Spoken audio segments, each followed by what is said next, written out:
皆さんこんにちは。パン作り研究家の直樹パンです。ホームベーカリーにコネを任せてもいいですかという質問をよくいただきます。ニーダーやホームベーカリーのようにケースの下で羽が回転するタイプのミキシングはコネ不足に陥りやすいと以前解説したのですが、上位ランクのホームベーカリーならいい生地が作れるとの情報をコメントでいただいたので、今回は高級ホームベーカリーと安いホームベーカリーを比較してクオリティの違いを解説します。それではどうぞ。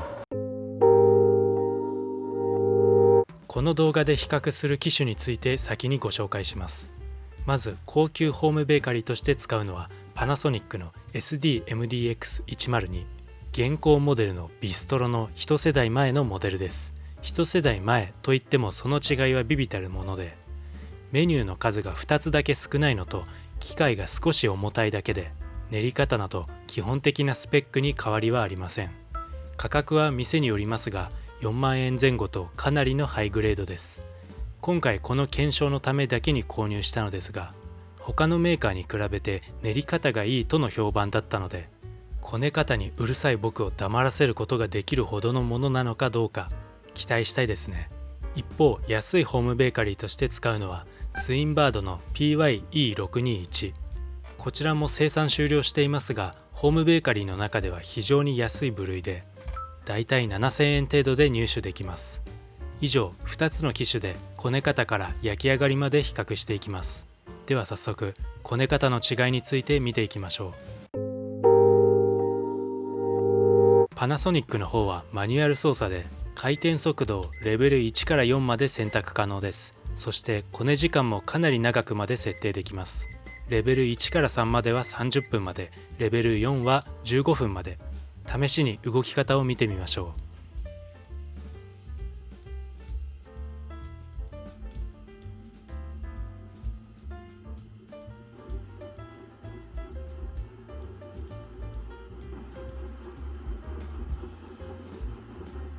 ツインバードの方はマニュアル操作で回転速度の変更はできません。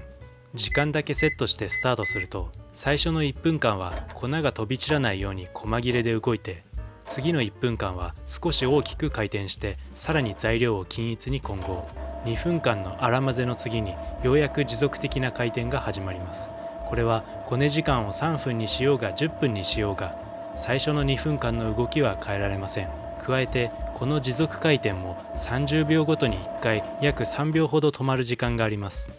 27秒回って3秒止まってを繰り返す感じですね。あとシンプルに音がでかい。動き方の違いが機種によって全然違うことが分かったところで、早速生地を作り比べてみましょう。それではまずパナソニックの方から見ていきましょう。速度と時間を3工程まで設定して自動で進めてくれるマイ練り機能があるので、今回はそれを使っていきます。業務用ミキサーでも生地を作るときはまず低速で材料を均一に混合して、それから中速で生地を発達させて、ある程度しっかり発達したら高速で鍛えます。いきなり高速で回すことはありません。なので試しに今回はこのような工程でミキシングを進めていきます。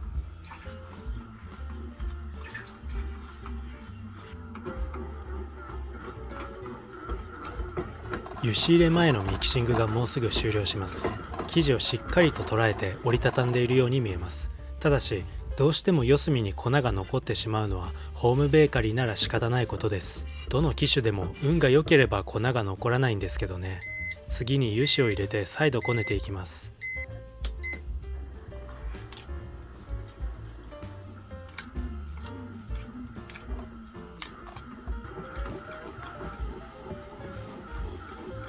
これがレベル4のこね方です。なかなかのスピードですね。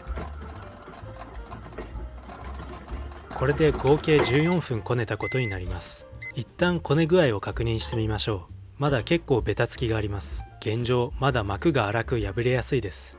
追加でレベル4を6分回してみます。先ほどよりもベタつきがだいぶ弱くなりました。弾力も増しています。滑らかさは増したけどまだ粗さが残っていて、あと一歩足りない印象です。ですが試しにツッコミを入れてみると、ご覧の通り一気に滑らかさが増して、指紋が透けて見える薄い膜ができるようになりました。低速回しは材料の均一混合のために必要不可欠なのではしょることはできませんが、レベル2から3の中速を減らして代わりにレベル4の高速を増やせばもっといい生地にできそうですし、たった1回の突っ込みだけでこんなにいい生地になる、その時点ですでに素晴らしい機種だと言えますね。次にツインバードの方を見てみましょう。こちらは速度設定ができませんから時間だけ同じに揃えます。先ほどのパナソニックで作った時と同様にこのような工程で進めましょ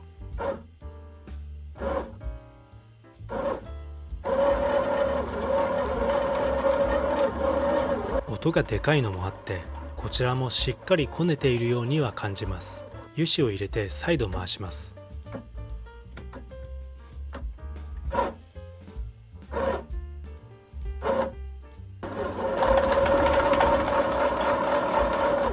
だいぶ滑らかになってきたように見えますね。パナソニックの方と同じくこれで合計20分こねたことになります。まあまあ弾力は出てきています。ですが突っ込みを入れる前だと明らかにパナソニックの生地よりも膜が粗く破れやすい印象です。突っ込みを入れて再度こね具合をチェックしてみましたが、あまりいい膜はできませんでした。ですがこれらの生地を焼き比べてみたところ違いが全くわからないほど遜色ない仕上がりになりました。これはなぜでしょう。その理由を解説します。理由は簡単です。生地に強い圧力を加える成形で比較したからです。パンチ作業は生地を鍛える効果があると聞いたことがある方も多いでしょう。ですがこれはパンチに限らず丸めや成形にも言えること、休ませた生地に再度圧力を加えること自体がパンチと同じ効果をもたらします。そして今回の成形は綿棒を使って生地のガスをしっかり抜いて行いました。伸ばして三つ折りしてまた伸ばして巻く、複雑かつハイパワーな成形です。故にこね不足だったツインバード生地でもパナソニック生地と遜色ない状態になったのでしょう。もう一つ大きな要因はビタミン C が含まれているイーストを使ったことです。多くのインスタントドライイーストにはビタミン C が添加されています。これは酸化剤と呼ばれるもので生地に酸素を引きつけてグルテン酸化を促進する効果があります。パン生地はグルテンが酸化することでより強固につながり細かな網目構造を形成できます。ビタミン C は酸化効果がなかなかに強力で、ものによっては強すぎてデメリットとなる場合もあるほど、そんなビタミン C 効果があったからこそ今回はどちらの生地も遜色ない状態に仕上げられたと言えるでしょう。もし今回使ったイーストがビタミン C 無添加のもので、なおかつ成形も綿棒を使わずシンプルな丸め成形だったとしたら、ある程度焼き上がりの差が現れていたことでしょう。ですが皆さんがホームベーカリーに求めることは、放っておいても美味しいパンが勝手に焼き上がるということではありませんか。人間が手を加えないオートモードでのパン焼きではこね具合の差が如実に出るはず。早速オートモードでのパンを比較してみましょう。まずはツインバードの方からスライスしてみましょう。